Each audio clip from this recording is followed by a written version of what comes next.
So here's the exchange, the glorious exchange. You can see the shocked look on Barabbas' face. I don't imagine he's cursing anybody. I don't imagine he's cheering. I imagine he is stone cold shocked. Verse 25 says, he released the man who had been thrown into prison for insurrection and murder. Not going to let that go. He's still guilty, Pilate says, for whom they asked.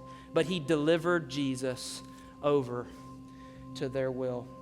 This seems unfair in the most extreme sense, doesn't it?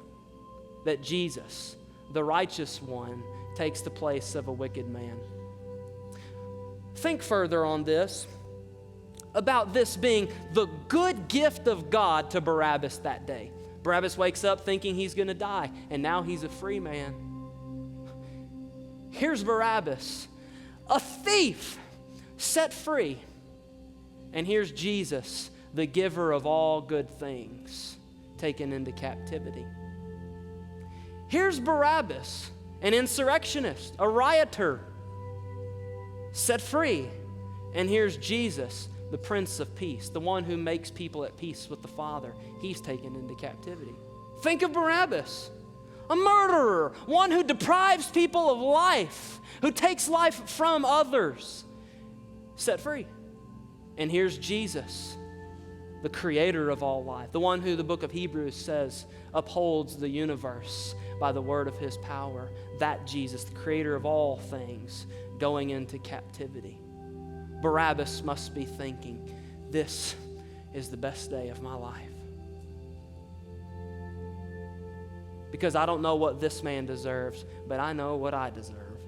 And I know I deserve death. And yet I find myself free. Christian, don't for 1 second ever think that you are better than Barabbas. Because that exchange that took place that day is the exchange that God made for your soul too. You and I are wicked people for whom Jesus was substituted. You know, I imagine Barabbas, I think of him when I think of this account, obviously. You know, within a couple of hours, Jesus was hanging on a cross. In fact, from here on out, Jesus starts carrying his cross out to Golgotha to be crucified. I imagine that Barabbas is so shocked, and this is pure conjecture, but this would be me. I imagine that Barabbas is probably so shocked that he watches all this. He backs up, and he's going to get far enough away where he can see things in case he needs to just leave, people change their mind. But he's going to watch because he's perplexed at what's happened. Watches Jesus carry that cross up the hill, be hung on that cross, and being put to death. And I can imagine that tune of It Is Well humming in Barabbas' mind, because it would be mine. As I think of Jesus on the cross for my sin, I can think of Barabbas singing along with me that third verse. My sin, oh, the bliss of this glorious thought.